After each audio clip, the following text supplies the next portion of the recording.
Now that you've chosen a theme, what you can do is you can use the tools in Kindle Create to format your title page and or front book matter.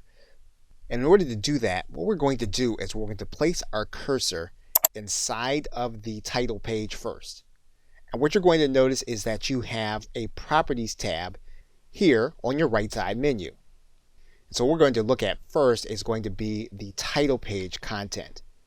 And if we place our cursor inside, what you're going to notice is that the title will then change positions, and it'll also change the view of how the title page actually looks.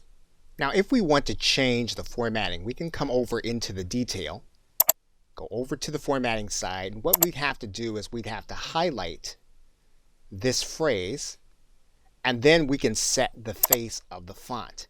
And you'll notice we have some additional fonts within this theme. We can size up the font, or we can size down the font. We can use some of the other features. We can turn the font into uppercase. We can go back to all lowercase, or we can use the title case.